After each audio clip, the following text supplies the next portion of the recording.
get to know it. Okay, okay, all right. Visuals on our screens right now of that high-level meeting that has been held by Prime Minister Narendra Modi. These are deferred visuals. This is visuals coming in from his official residence, Lok Kalyan, 7 Lok Kalyan Marg. We can see in these visuals Prime Minister holding a briefing with National Security Advisor Ajit Doval, the Union Defence Minister Rajnath Singh, the Tri-Service Chiefs, as well as the Chief of Defence Staff Anil Chauhan.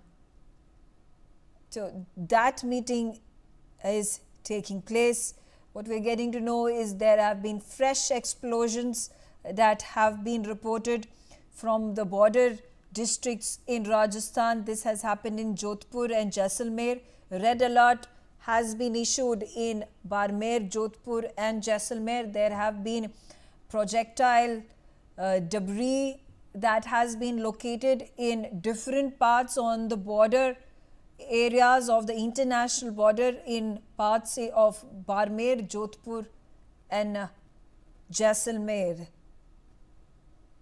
Sanjay Sharma on the telecast with me. Sanjay, ये meeting के deferred visuals हमारे को इस समय मिल रहे हैं. Visuals are on our screens. इसका कुछ स्टेटमेंट्स, कुछ अनाउंसमेंट्स किए गए हैं प्राइम मिनिस्टर ऑफिस के द्वारा. देखिए, प्रधानमंत्री नरेंद्र मोदी के घर पर इस समय इम्पोर्टेंट मीटिंग चल रही है जिसमें defence minister Rajnath Singh, NS Ajit Doval, तीनों सेनाओं के प्रमुख मौजूद हैं. सीटीएस अनिल चौहान भी बैठक में मौजूद है. इसमें कई सारे बड़े डिसीजन लिए जा सकते हैं. आप कह सकते हैं कि आज के दिन की सबसे बड़ी मीटिंग कौन सी, तो यही मीटिंग है जिसमें प्रधानमंत्री नरेंद्र मोदी सभी जितने भी डिफेंस के जितने भी एक्सपर्ट है देश के, रक्षा मंत्री से लेकर तीनों सेनाओं के chief, NSA Ajit Doval, CDS, सबके साथ मीटिंग कर रहे हैं. और आप कह सकते हैं कि कोई बड़ा फैसला, बड़ी कार्रवाई पाकिस्तान के खिलाफ हो सकती है. इस मीटिंग में कोई बड़ा फैसला पाकिस्तान के बारे में लिया जा सकता है, क्योंकि पाकिस्तान ने जितनी भी हमारी जो पूरी वेस्टर्न बॉर्डर है, श्रीनगर से लेकर के गुजरात तक, सभी पर बड़ी मात्रा में उसने बड़ी संख्या में डिप्लॉयमेंट कर रखा, आर्टिलरी भेज रखी है.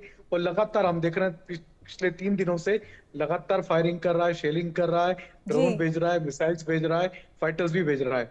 तो ये लगातार इस तरीके की प्रोवोक करने वाली कार्रवाई की एक्टिविटी कर रहा है पाकिस्तान. तो भारत ने अभी तक काफी संयम से जवाब दिया है. अभी तक भारत सिर्फ टारगेटेड अटैक कर रहा था. भारत ने कभी भी वहां पर सिविलियन को टारगेट नहीं किया.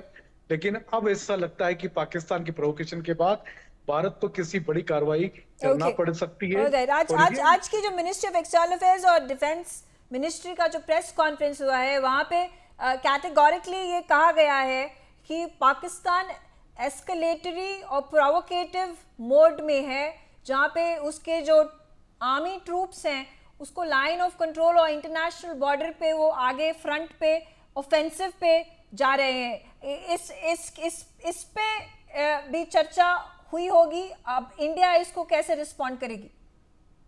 बिल्कुल, आज डिफेंस मिनिस्ट्री की प्रेस कॉन्फ्रेंस में यह बात कही गई है कि पाकिस्तान ने बड़ी संख्या में आर्मी डिप्लॉय कर दी है बॉर्डर पर, और लगातार वो शेलिंग कर रहा है, फायरिंग कर रहा है, फाइटर प्लेन्स भी उसने यूज कर लिए, मिसाइल यूज कर रहा है, ड्रोन यूज कर रहा है. तो अब कहीं ना कहीं भारत, जो अभी तक काफी संयम बरत रहा था, भारत ने अभी तक सबसे पहले भारत ने ये कहना शुरू किया कि हम सिर्फ टेरर कैंप पर कार्रवाई की थी. हमने पहले जब हमने ऑपरेशन सिंधु लॉन्च किया था तो सिर्फ टेरर कैंप को निशाना बनाया गया था. उसके बाद पाकिस्तान ने भारत पर कई सारे हमले किए, तब भी भारत ने संयमित होकर के जवाब दिया. कुछ जगह निशाना बनाया तो सिर्फ एयरबेस को निशाना बनाया जो पाकिस्तान में मौजूद थे. तो पाकिस्तान के एयरबेस के ठिकानों को निशाना बनाया गया, लेकिन वहां भी सिविलियंस को कभी भी ठिकाना नहीं बनाया गया.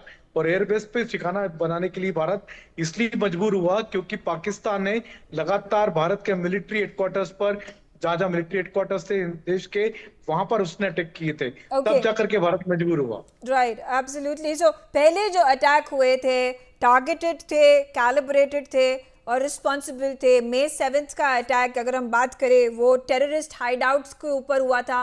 वहाँ पे 100 से ज़्यादा टेररिस्ट को मार गिराने की रिपोर्ट्स आई हैं. मिनिस्ट्री ऑफ डिफेंस ने इसके बारे में बताया है. पर अब जबकि पाकिस्तान ने ऑफेंसिव कर दिया है इंडिया की तरफ, यहाँ पर पाकिस्तान की एयर स्पेस स्टेशंस, पाकिस्तान के एयर स्ट्रिप्स, पाकिस्तान के एम्यूनिशन डिपोज को टारगेट किया गया है इंडिया द्वारा। ये सारे काउंटर स्ट्राइक्स आए हैं आज की टुडे अर्ली मॉर्निंग। यहाँ पे हमें ये भी पता चल रहा है संजय कि पुणे और ओजार इन दोनों एयरपोर्ट्स को कुछ कमर्शियल फ्लाइट्स के लिए बंद कर दिया गया है और सारे नॉन शेड्यूल फ्लाइट्स के लिए भी 15 मई तक बंद कर दिया गया है। अभी तक रिपोर्ट आ रही थी 32 एयरपोर्ट्स हैं जो कि बॉर्डर स्टेट्स के एयरपोर्ट्स थे, उनको बंद कर दिया गया है। उस 32 के अंदर ये दो और रीजन्स को ऐड कर दे, महाराष्ट्र के पुणे और ओजार, इन दोनों एयरपोर्ट्स को भी नॉन शेड्यूल फ्लाइट्स के लिए कंप्लीटली क्लोज कर दिया है और कमर्शियल फ्लाइट्स के लिए, कुछ कमर्शियल फ्लाइट्स के लिए भी बंद कर दिया गया है। इसके बारे में कुछ बताइए, ये क्यों ये डिसीजन लिया गया है? देखिए, पुणे में भारत की आर्टिलरी रेजिमेंट है। हमारा जो आर्टिलरी का जो सामान है, जो बड़ी बड़ी टैंक्स है, बड़ी तोप्स हैं, वो कहीं ना कहीं पुणे से उसका ट्रांसपोर्ट होता है। पुणे में वहीं पर आर्टिलरी डिवीजन हमारी काम करती है। तो पुणे का एयरपोर्ट स्ट्रेटेजिकली भारत के लिए काफी इंपॉर्टेंट है और भारत का सैन्य ठिकाना माना जाता है पुणे का एयरपोर्ट। तो वहां पर उसको बंद करने का मतलब है कि भारत अपनी आर्टिलरी मूवमेंट करने जा रहा है, या आर्टिलरी का मूवमेंट उसको भारत को कभी भी करना पड़ सकता है। यही बात औजार पर भी लागू हो सकती है, क्योंकि हमारी जितनी बोफोर्स तोप हैं वो सारी औजार में रखी हुई है। तो औजार और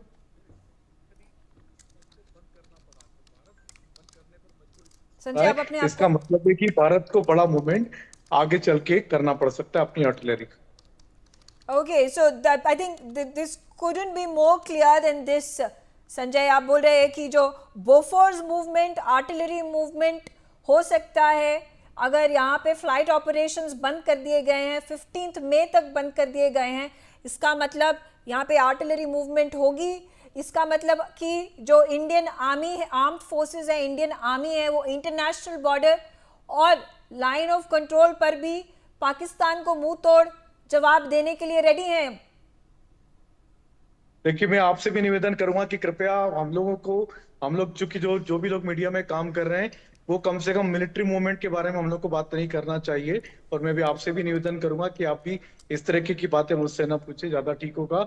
हाँ, स्ट्रेटेजिकली इनको बंद किया गया, हम इतनी ही बात कहना चाहेंगे। Okay, all right. Thanks, Sanjay, for giving us those details. I'm going to quickly come to my panelists here. Colonel Virender Kumar Sahi, you know, the 34 of these airports where operations have been shut down.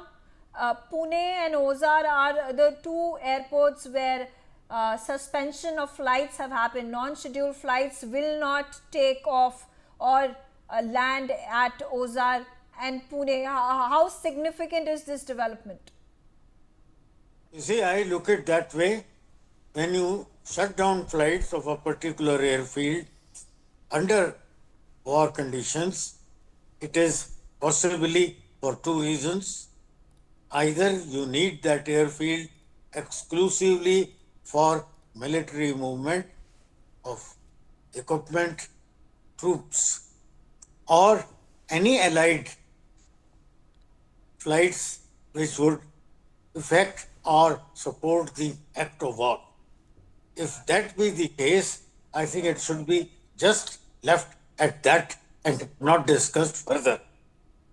Whether Okay. it is a Okay. category All right. or it All is right. something Fair enough. Fair enough. Those are commercial flights being suspended